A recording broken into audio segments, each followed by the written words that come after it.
as we're starting today, is everyone ready? Who is this person, this picture? Say it, just say it. José Rizal. What did he do that makes him so very special in the Philippines? Does anyone know? Just say it out loud. He died. He did do that, okay? Yeah?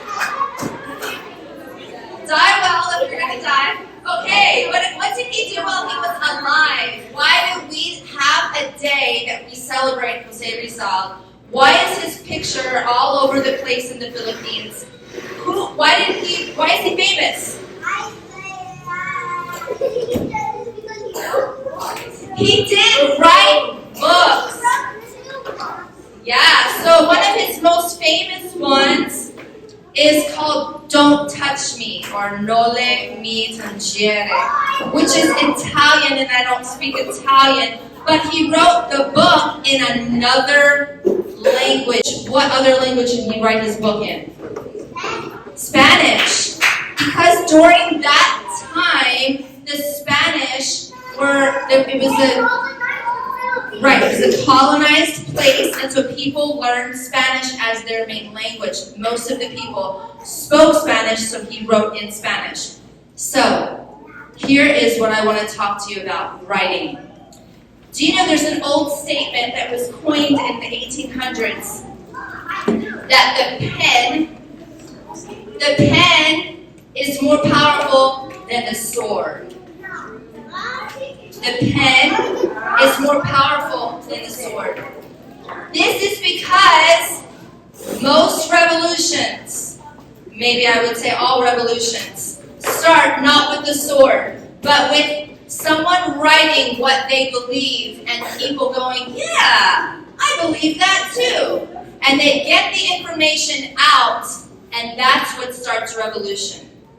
So starting with, I'm just going to fight you, that's not how things get changed, because all that happens then is people just get mad and they don't know why they're mad. And then they're dead. Yeah, and then they're dead, and then it's over.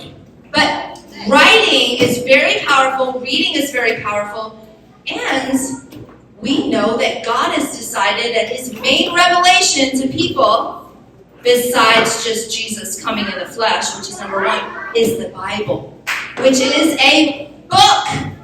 So writing is very important. Now, why is it that so many people struggle with writing? Moms and dads, this is a key. One of the reasons people struggle with writing is because the teachers focus on grammar and rules. Where writing is not a math. Writing is an expression of communication. So if I write this,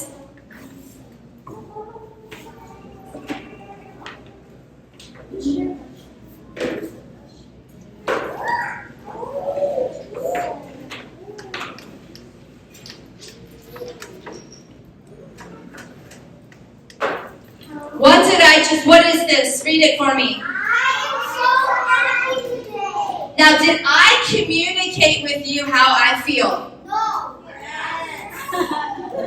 Yes. But is all of my grammar correct? No. Is my spelling correct? No. But it doesn't matter because you understood what I said. You understood, and the point is to understand. Now later, as a kid grows older, you can start to show them, oh, this word here is actually I. You show them later.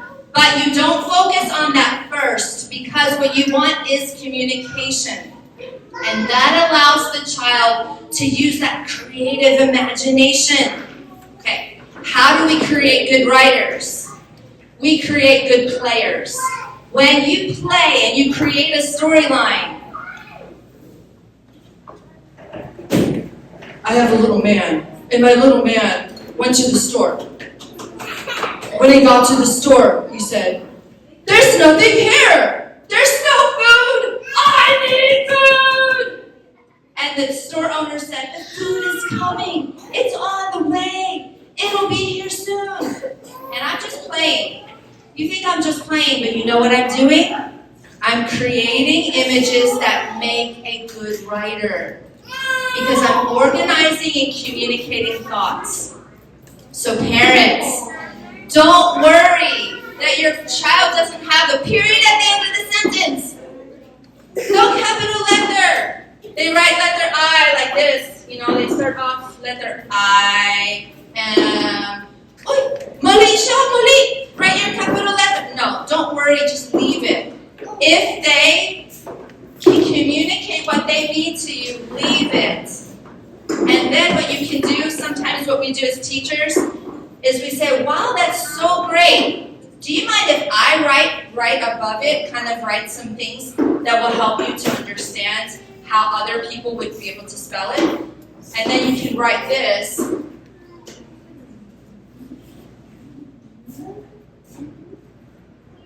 But you haven't erased their work or crossed it out or told them it's bad.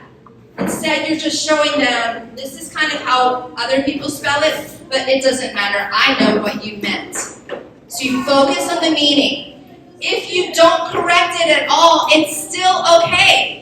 You don't have to correct it, because if you are reading a lot, the child will pick up from the reading. So don't spend so much time correcting grammar.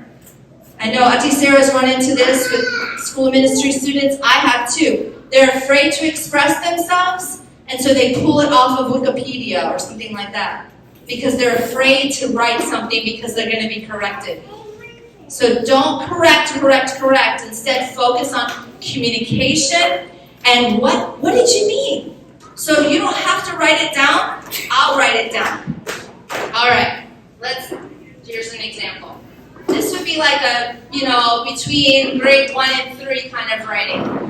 Tell me, how do you feel today? How do you feel today? Raise your hand if you want to tell me how. How do you feel today? I feel sick.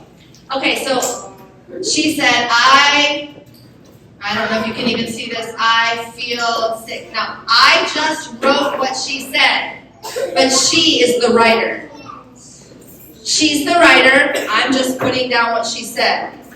So that way, if she doesn't feel confident to write her letters and all of that, it's okay, because she's communicating something and I'm writing it down. That's another way to make good writers. You write what they said. So journaling is really important. What is God saying to you today? Draw it. And then when they draw it, tell me about it. You write what they said. Now they put words with the story. Okay, this is a much better way of teaching writing than to say, I want you to write things perfectly. Write, I feel sick. And then they go, I feel sick. And then you yell at them, that's not right. Instead, tell me what you think and I will write it. Okay? And then when they're ready to write, they'll start writing and they'll like it. The point is that they enjoy it. If they don't enjoy it, they're going to only do what you require and not be able to express the way that they should. Does this make sense?